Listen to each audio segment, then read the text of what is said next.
98 ఏం చేశారు మీరు? 98 వెనక ఇస్తున్నారు. దానికి ఏం గుర్తులేదు.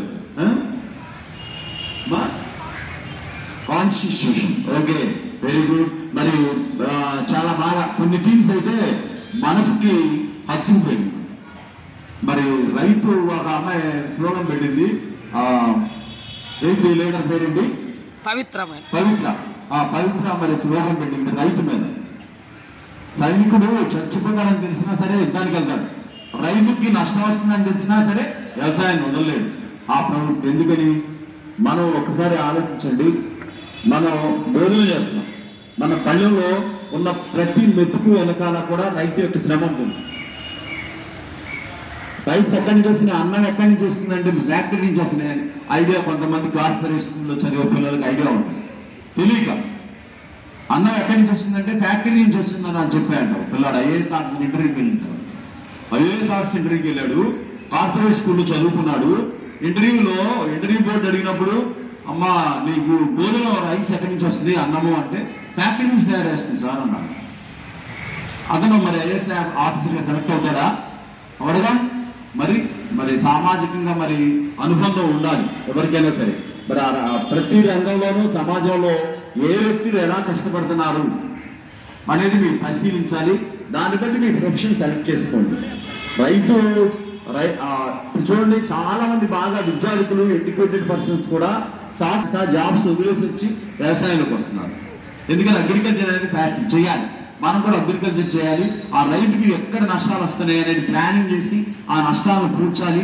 ఆ వ్యవసాయం కూడా లాభదాయకంగా చేయాలనే ఉద్దేశంతో అనేక మంది మేధావులు మరి వాళ్ళ మూలాలకు వస్తున్నారు.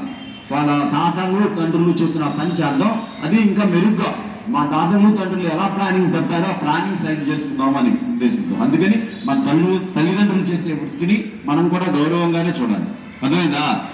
తర్వాత ఒక చిన్న ఉదాహరణ చెప్తాను చూడండి. ఒక అతను బాగా చదువుకున్నాడు గవర్నమెంట్ స్కూల్లోనే బాగా చదువుకుని, ఆ తండ్రి మామూలుగా వీధులు ఉంచుతారు కదా, స్వీపర్ తండ్రి బాగా కష్టపడి ఇంకా 4 పనులు అలాంటి కష్టమైన పనులు బండిలాగి అలా ఆ కొడుకుని చదివించాడు. బాగా చదివిస్తే ఆ కొడుకు ఐఏఎస్ ఆఫీసర్ అయ్యాడు, కలెక్టర్ అయ్యాడు.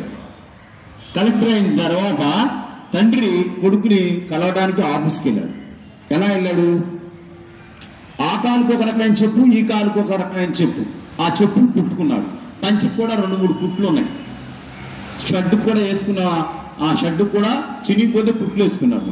వెళ్ళేవాడికి ఒకసారి అతను చూశాడంట, ఇతను నా తండ్రి అని చెప్తే నాకు ఆఫీసులో చాలా ఇబ్బంది వస్తుంది, నా కింద ఉన్న స్టాఫ్ అందరూ నన్ను గౌరవించరని ఫాల్స్ ఫీలింగ్కి వెళ్ళి అతను వచ్చి కలెక్టర్ గారిని కలవాలి అన్నాడు. ముందు ఈయన ఏం చేశాడు, అటెండర్కి అపాయింట్ ఇవ్వద్దు, ఆ ముసలాయిని బయటికి వెళ్ళిపోమని అని చెప్పాడు.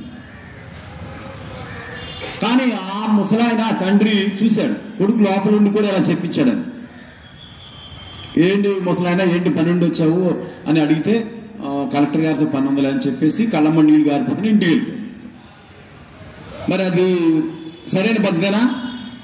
మన తల్లి తండ్రిని గౌరవించాల్సింది, ఎలాంటి స్థితిలో ఉన్నా సరే మనం తల్లి తండ్రిని గౌరవించాలి. ఫాస్ట్ ప్రెసిడెన్సీకి వెళ్ళకూడదు, ఇతరులు ఏమనుకుంటారు అనే ఆలోచన ఉండకూడదు.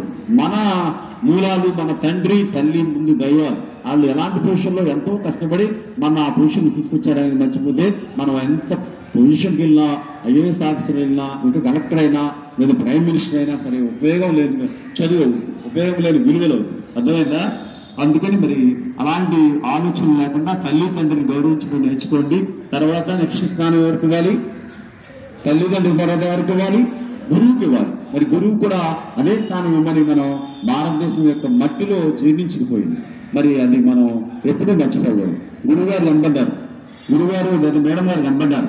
మనం అయితే ఫ్రెండ్స్తో మాట్లాడుకుంటున్నాం, మెట్ల మీద దిగుతున్నాం, మేడం తోసుకుంటే దిగేస్తున్నాం. కొంతమంది మేడం వస్తున్నారని కూడా చూడట్లా. వీళ్ళు ఇవ్వాలి, పెద్దవాళ్ళు కదా, చక్కగా పక్క తప్పుకోవాలి. పక్క తప్పుకొని మనం సింగిల్ రోడ్ వెళ్ళాలి, మేడంకి ఆ లైన్ ఇవ్వాలి. అర్థమైందా? మరి అది చూస్తాను నేను ఈరోజు నుంచి మీరు ఎంత విలువ ఇస్తున్నారు అనేది. ఓకే, మరి ఈరోజు తెలుగు డిపార్ట్మెంట్ వాళ్ళు సార్, తెలుగు నిన్న గణతంత్ర దినోత్సవం జరిగిన విధానం చూస్తే చాలా ఆశ్చర్యంగా ఉంది. అంటే మీలో ఎంత శక్తి దాగి ఉందో తెలుస్తుంది కదా. ఎలా అంటే 2 days ఇచ్చింది ప్రోగ్రామ్ మేడం. అంత ఘనంగా చేశారు.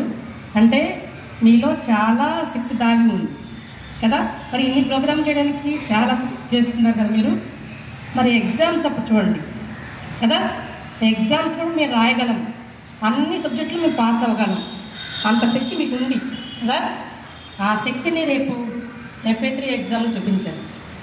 ఏ పేపర్లో ఉన్న క్వశ్చన్ వదిలిపెట్టవద్దు, ఏదో ఒకటి మీకు గుర్తొస్తుంది, అర్థమవుతుందా? అది రాస్తే కొన్ని పాస్ మార్కులు వస్తాయి. ఈసారి పాస్ మార్కులు తెచ్చుకోండి, ఈసారి ఎక్కువ తెచ్చుకుంటారు నెక్స్ట్ ఎగ్జామ్కి, సరేనా? ఆల్ ద బెస్ట్ అందరికీ. FA3 ఎగ్జామ్లో అన్ని సబ్జెక్టుల్లో పాస్ అవ్వాలని కోరుకుంటున్నాను. Thank you very much.